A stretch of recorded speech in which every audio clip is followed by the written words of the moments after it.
Hello दोस्तों, आपके अपने channel digital dot computer point में एक बार फिर से स्वागत है। आशा करता हूँ कि आप सब लोग अच्छे होंगे। दोस्तों, पिछली क्लास में अपन ने एमएस पावर पॉइंट के इंट्रोडक्शन की बात की थी। इस क्लास में अपन एमएस पावर पॉइंट के इंटरफेस पर चर्चा करेंगे। तो दोस्तों, आशा करता हूँ कि आपने इस क्लास को लाइक कर दिया होगा। अभी तक नहीं किया तो क्लास को सबसे पहले लाइक कीजिए और अपने दोस्तों के साथ शेयर करके चैनल को सब्सक्राइब कर दीजिएगा ताकि आने वाली क्लास सबसे पहले आपके पास पहुंचे। दोस्तों, एमएस पावर पॉइंट का विवरण अपन इसका इंटरफेस है वो पूरा इस क्लास में देखने वाले हैं। एमएस पावर पॉइंट है वो का इंटरफेस सरल और यूजर फ्रेंडली है, यूजर से दोस्ती टाइप का ये इंटरफेस है। ये उपयोगकर्ता आसानी से प्रेजेंटेशन बना सकता है और इंटरफेस को समझना महत्वपूर्ण क्यों है, क्योंकि इससे आप अपने कार्य को जल्दी एवं प्रभावी रूप या ढंग से बना सकते हैं। इसके इंटरफेस में अपन 9th पॉइंट पर चर्चा करेंगे, जो एक एक करके मैं आपको बताता चला जाऊंगा। सबसे पहला हमारा ऑप्शन आ जाएगा टाइटल मेन्यू। इसका स्थान है कहाँ पे, ये टाइटल मेन्यू होता कहाँ पे। दोस्तों, आशा करता हूँ कि आपको दिखाई दे रहा होगा। नहीं दिखाई दे रहा तो वीडियो की क्वालिटी बढ़ा दीजिएगा। स्क्रीन के सबसे ऊपर की ओर स्थान इसका टाइटल बार का होता है। टाइटल यानी सबसे ऊपर टाइटल ही होता है। अब इसका कार्य क्या होता है, तो इसका पावर पॉइंट में वर्तमान इसका डॉक्यूमेंट का नाम दिखाता है। इसका डिफ़ॉल्ट नेम प्रेजेंटेशन के नाम से दिखाई देगा और इसमें फाइल जब सेव करते हो इसका नाम दिखाई देता है। सेकंड ऑप्शन हमारा होता है मेन्यू बार। इसका स्थान होता टाइटल बार के ठीक नीचे होता है मेन्यू बार। इसका कार्य क्या भी होता है। मेन्यू बार मुख्य ऑप्शन होते हैं जो आपकी पावर पॉइंट की विभिन्न विशेषताओं तक पहुंचने में मदद करते हैं। अब देखो कौन कौन से मेन्यू होते हैं। मेन्यू में मेन्यू बार होते हैं, इन टाइप्स होते हैं, उनके बारे में अब चर्चा करते हैं। फाइल्स यानी फाइल को खोलने, सेव करने, प्रिंट करने के लिए अन्य दस्तावेज बनाने के ऑप्शन होते हैं। होम टैब में सबसे सामान्य टूल जैसे कि स्लाइड जोड़ना, कट, कॉपी पेस्ट या फ़ॉन्ट स्टाइल, पैराग्राफ इत्यादि के ऑप्शन होते हैं। इंसर्ट में नई सामग्री जैसे चित्र, टेक्स्ट बॉक्स, चार्ट, वीडियो इत्यादि जोड़ने के लिए होता है। डिजाइन टैब को टेम्पलेट्स या थीम्स जोड़ने के लिए डिजाइन टैब का यूज़ किया जाता है। अब ट्रांजिशन, स्लाइड में ट्रांजिशन लागू करने के लिए ट्रांजिशन टैब का यूज़ किया जाता है। एनिमेशन में एनिमेशन जोड़ने के लिए एनिमेशन टैब का यूज़ किया जाता है। स्लाइड शो में प्रेजेंटेशन का पूर्वलेखन देख सकते हैं, प्रीव्यू देख सकते हैं। रिव्यू टैब में समीक्षा एवं वर्तनी यानी स्पेल चेक की सुविधा होती है और रिव्यू टैब में अपन पावर पॉइंट को दृश्य मोड में अलग अलग देख सकते हैं और स्लाइड शो, नोट्स पेन इत्यादि देख सकते हैं।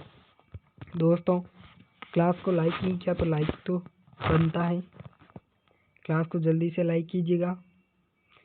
अब रिबन का होता है, इसका स्थान मेन्यू बार के नीचे स्थित होता है। इसका कार्य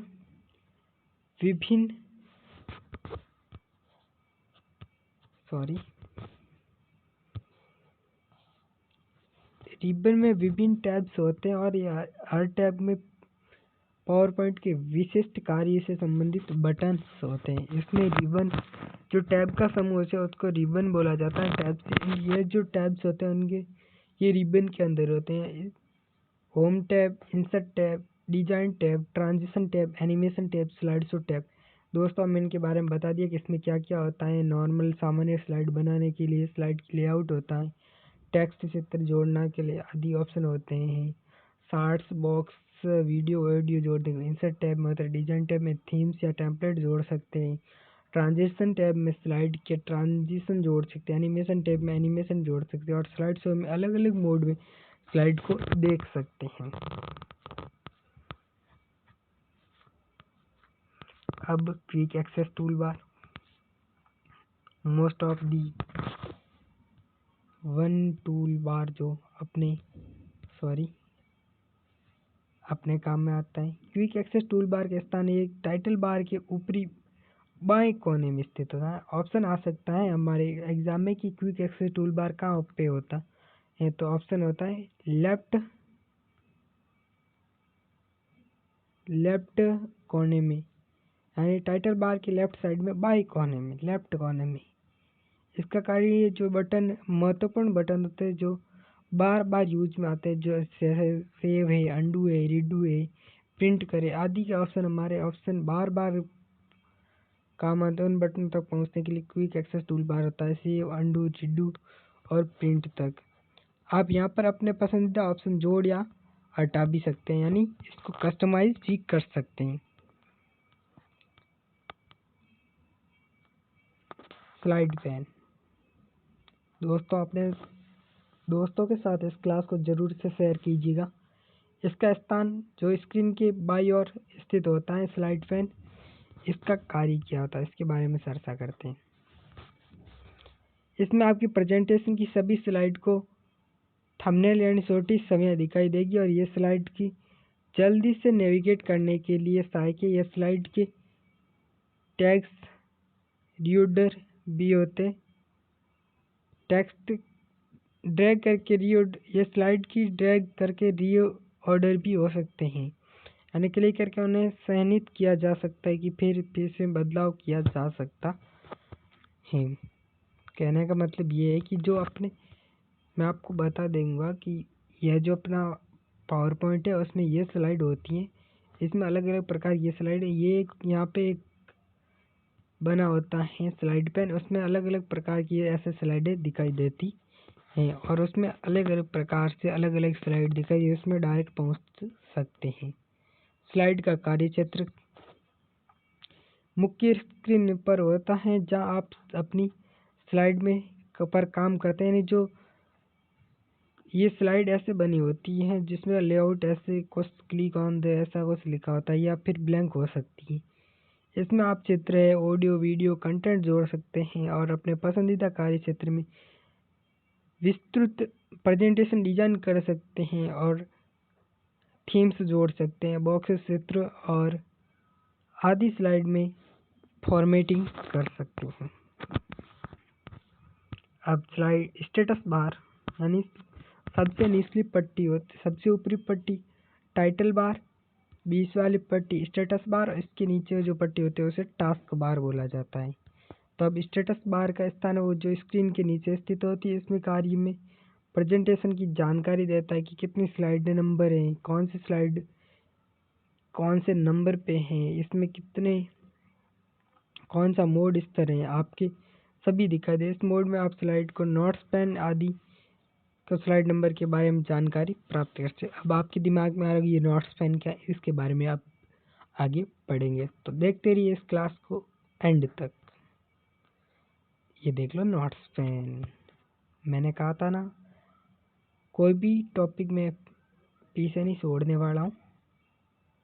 अब नोट्स पेन का स्थान कहाँ होता है, स्लाइड पेन के नीचे या स्लाइड कार्य क्षेत्र के नीचे स्थित होता है। इसका कार्य आप प्रत्येक स्लाइड के लिए नोट्स लिख सकते हैं और केवल प्रस्तुतकर्ता द्वारा देख पे जाएंगे। ये इसमें यह है कि आप जो स्लाइड प्रेजेंटेशन प्रेजेंट कर रहा है, यानी जो स्लाइड शो दे रहा है उसी को ये दिखाई देंगे। ये सहायक होता है किसी भी प्रस्तुति को बोलने के लिए जानकारी याद रखने चाहते हैं और इस कंटेंट को दर्शकों को नहीं दिखाई देता और केवल आपको दिखाई देता है। आप प्रेजेंटेशन प्रेजेंट कर रहा है उसी को दिखाई देगा ताकि उसको दर्शकों को यानी ऑडियंस को ना दिखाई दे। अब लास्ट पॉइंट हमारा है जॉब कंट्रोलर। यह स्टेटस स्क्रीन के दाएं कोने में दाएं निचले कोने में स्थित होता है और ये जूम कंट्रोल करके आप इस स्लाइड को जूम आउट और जूम इन कर सकते हैं ताकि आप स्लाइड को बड़े या छोटे आकार में दिखाई दे सकता है। मददगार करने के लिए छोटे बड़े कर सकते हैं। आशा करता हूँ कि आपको ये 9 पॉइंट समझ में आए होंगे। मैं आपको हेडिंग वापस एक बार बता देता हूँ। इंटरफेस में title bar, menu bar, ribbon, quick access tool bar, slide pane, slider, slide कार्य क्षेत्र, status bar, notes pane, zoom controller. तो आशा करता हूँ कि आपको सब ऑप्शन समझ में आ गए होंगे। तो दोस्तों क्लास को लाइक कीजिएगा और कमेंट करके हमें ज़रूर बताइएगा आपके दिमाग में क्या सवाल आ रहा था, उसका आंसर ज़रूर दिया जाएगा। और चैनल को सब्सक्राइब करके बेल आइकन को ज़रूर प्रेस कीजिएगा ताकि आने वाली वीडियो सबसे पहले आपके पास पहुँचे। तो मिलते हैं अगली क्लास में, तब तक के लिए thank you so much guys.